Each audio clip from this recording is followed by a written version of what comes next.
তো দু কদম পিছে, এক কদম ডানে, দুই কদম বামে, নিজের শরীরটাকে নিজেই স্থির রাখতে পারবে না।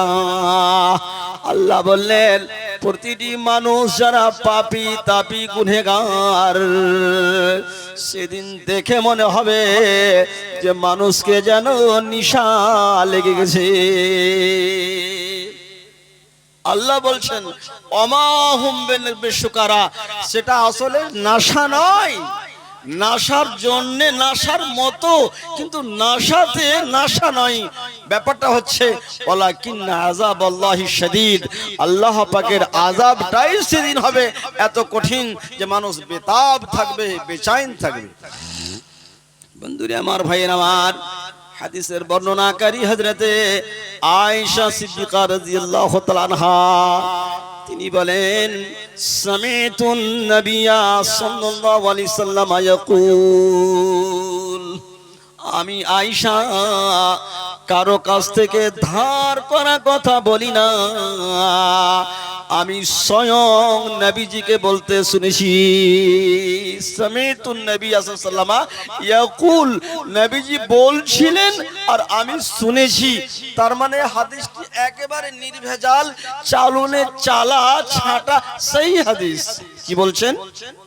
নবীজি বললেন ইউহশারুন নাস ইয়ামাল কিয়ামতে ওফাতান ওরাতান গুরলা, সেদিন হাসরের মাঠে ইসরাফিল আলাইহিস সালাম যখন দ্বিতীয় সূর ফুঁকবেন, প্রতিটি মানুষ সে যে কোনো জায়গায় থাক না কেন, ইউহশারুন নাস ইয়ামাল কিয়ামতে, কিয়ামতের মাঠে প্রতিটি মানুষকে জমা করা হবে, নিয়ে যাওয়া হবে, একত্রিত করা হবে। রফাতান ওরাতান গুরলা, এই অবস্থায় মাথাতে কোনো রকমের কাপড় থাকবে না, পায়ে কোনো রকমের চপ্পল জুতা থাকবে না, এবং পুরো শরীরটা যেন উলঙ্গ থাকবে। ছোট্ট দু আঙ্গুল কাপড় থাকবে না, যে নিজের লজ্জা স্থানটা আগে পিছে কোন রকম ঢাকা হবে, একেবারে খালি শরীর। আহ ও ভাইরা আমার, বন্ধুরা আমার, যারা আমরা এখনো নামাজ পড়ি না, আমি তাদেরকে বলবো কেন এত দুনিয়ার পিছনে, দুনিয়ার মোহে পাগল, এবং নিজেকে কেন এত শাহিনশা মনে করি, নিজেকে কেন বুদ্ধিমান মনে করি, নিজেকে কেন এত হিরো মনে করি। দুনিয়ায় যেদিন ছিলাম, মায়ের পেট থেকে দুনিয়ায় আসার পর আমার জীবনের প্রথম কাপড়টা যেটা আমি পরেছিলাম, ধ্যান দেন এদিকে, জীবনের প্রথম পোশাক, প্রথম লেবাস আমি যেটা পরেছিলাম, সেই লেবাসটা আমি নিজে থেকে পরতে পারিনি। আমার দাদি, আমার নানি, আমার মা, আমার খালা, মা হয়তো কি বলে জর্জরিত হয়ে আছেন, দাদি, নানি, খালা, ফুফু যারা ছিল তারা ধুয়ে মুছে নিয়ে আপনাকে আমাকে পোশাক পরিধান করিয়েছিল। আবার যেদিন আপনি আমি দুনিয়া ছেড়ে বিদায় নিয়ে যাব, মারা যাব,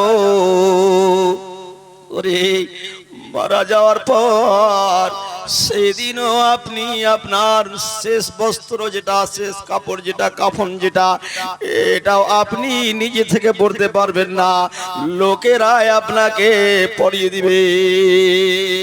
তাহলে নিজের গোসল নিজে করতে পারিনি, নিজের কাপড়টা নিজে পরতে পারিনি, আবার বড় হয়ে 50 বছর 60 বছর বয়স প্রাপ্তির পর যখন আমি যেদিন মারা যাব, সেই দিনেও তো আমি নিজের গোসলটা নিজে করতে পারবো না, নিজের পোশাক কাপড় নিজে পরতে পারবো না। তাহলে কিসের ঘামান, কিসের তাকাব্বরি, আর কেন দুনিয়ার পিছনে এত দুনিয়ার মোহে পড়ে কেন পাগল আমরা? নবীজি বললেন হাসরের ময়দানে মানুষকে একত্রিত করা হবে, একেবারে সম্পূর্ণ খোলা শরীর, কোনো কাপড় থাকবে না। আল্লাহু আকবার। হযরতে আয়েশা আশ্চর্য অবাক হলেন।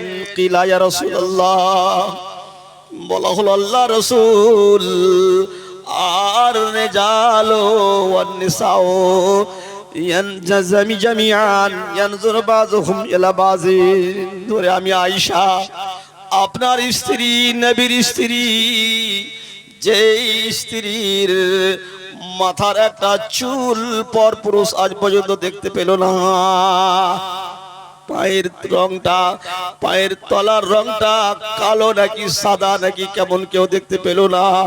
কাল কিয়ামতের মাঠে আল্লাহ রাসূল আমারও শরীরে কাপড় থাকবে না, উলঙ্গ থাকবো। আল্লাহ রাসূল তাহলে এই পৃথিবীর পুরুষ লোক দেখবে মেয়েদেরকে এবং মেয়েরা দেখবে পুরুষ লোককে, এটা কেমন করে আমি সেদিন সহ্য করতে পারবো? আল্লাহ রাসূল বললেন, ইয়া আয়েশা, তুমি কি ভাবছো যে সেই দিনটা এই দিন থাকবে?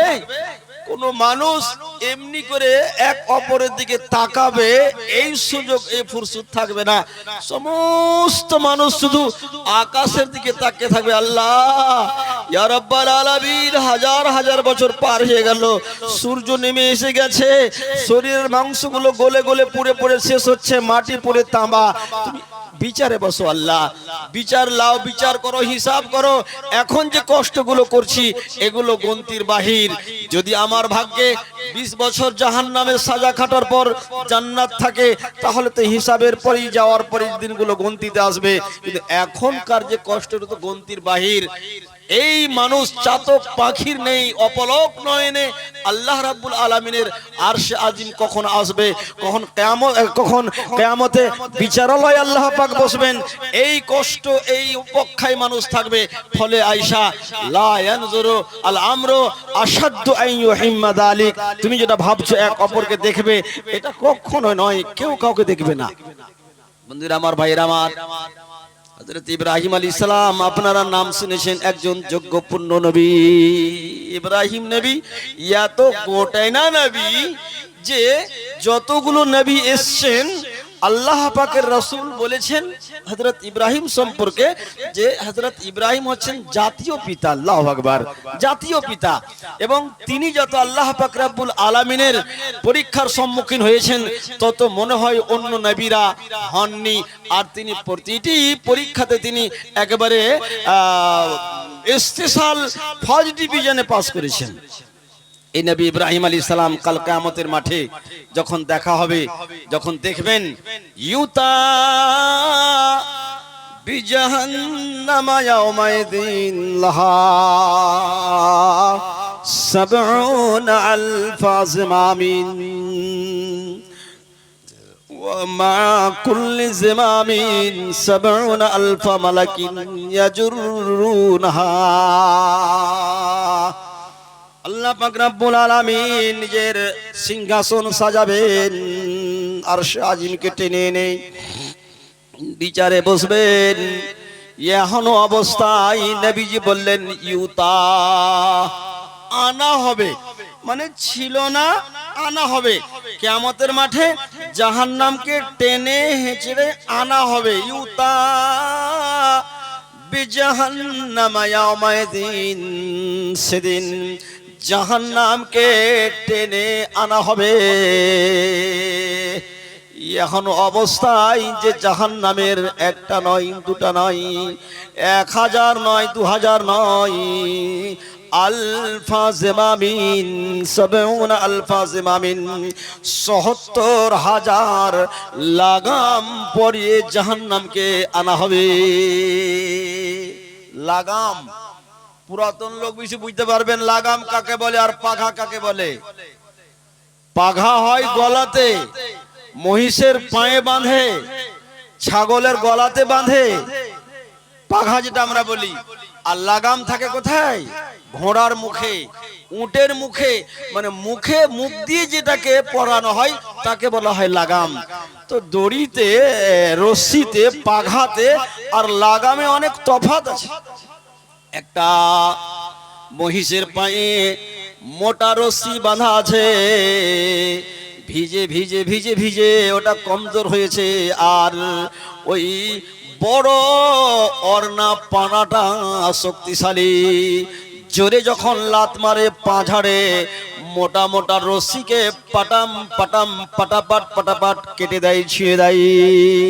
কিন্তু ওই রকমই মজবুতের দড়ি যদি তার মুখে লাগিয়ে দেওয়া হয়, ওটাকে আর ছিঁড়তে পারবে না, কাটতে পারবে না। বন্ধুরা আমার, ওই জাহান্নামকে 70,000 লাগাম দিয়ে তাকে আনা হবে। ومع كل زمام 70,000 زمام, এবং প্রতিটি ফেরেশতা প্রতিটি লাগামে আবার 70,000 করে ফেরেশতা ধরে থাকবেন। 70,000 লাগাম, এবং এক একটা লাগামে আবার 70,000 করে ফেরেশতা। একটা ফেরেশতার শক্তি কার মতন? আপনারা কেউ আছেন বলতে পারবেন যে আমার মতন? পৃথিবীতে এরকম কোন লোক আছে যে একটা ফেরেশতার সাথে যে শক্তিকে ক্ষমতাকে তুলনা করবে?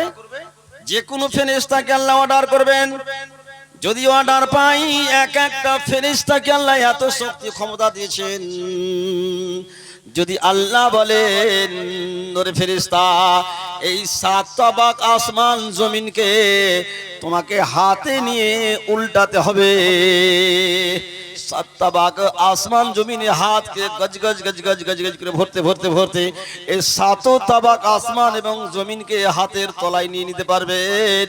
এবং বাড়িতে মায়েরা বোনেরা যেভাবে চিতাই উল্টা করে উল্টাই খোলাতে, ওইভাবে চিতাই উল্টা করে উল্টে রেখে দিবেন। আল্লাহু আকবার! এত ক্ষমতা, এত শক্তি। কি নাম তোমার? এই মেয়েটা নাসেবা, তার নাম নাসেবা। কি ব্যাপার মা বোন? নাসেবার মা কে আছো? জালসাতে আছো না আর কোথাও গেছো? কুটুম বাড়ি? আমি আলাদা কিছু বলি না, হতে পারে কুটুম বাড়ি চলে গেছি, যে আপনার নিয়ে আলাদা করিয়েন না। যদি জালসা গায়ে আছো নিয়ে যাও, আর যদি কোথাও আছো তো একটু পরে নিয়ে যাবে, ঠিক আছে? তুমি তোমার কামটাকে সেরে নাও। আল্লাহু আকবার। জি চশমা জানি এই ভারী মুশকিল, চশমা কারে আমার চশমা না,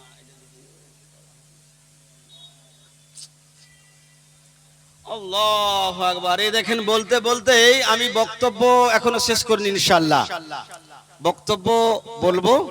তবে দেখেন, এই জালসার উদ্দেশ্য হচ্ছে দুটি।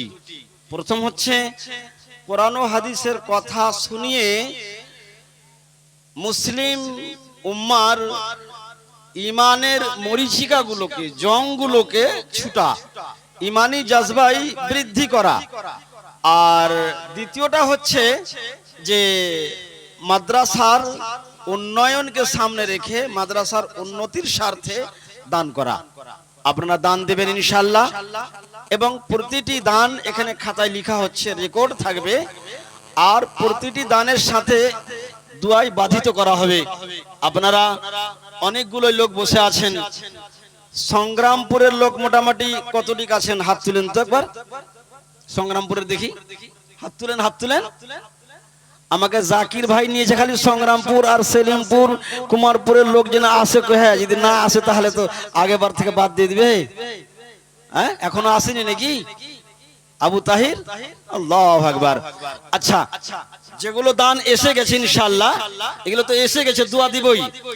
এতগুলো মানুষের মধ্যে আমি মাত্র 10 জনকে দেখবো 1000 করে দান বাপ অথবা মায়ের নামে, যারা চলে গেছে আজকে আমাদের ছেড়ে, কবরবাসী হয়ে আছেন, কবরে পড়ে আছেন, জানি না তারা কি অবস্থায় কবরে বিরাজমান। তাই ওনাদের কল্যাণ সাধনায় একটি করে 1000 টাকা কে দিবেন বাপ মায়ের নামে, মাত্র 10 জন এসেন। প্রথমে কে আসবেন? আসুন। প্রথমে এই 1000 টাকার লিস্টে যিনি নাম লেখাবেন, বাকি পরে 9 জন যে দিবেন ইনশাআল্লাহ ওনারা দান দিয়ে যা নেকি পাবেন, আপনি শুরু করার জন্য তত নেকি পাবেন।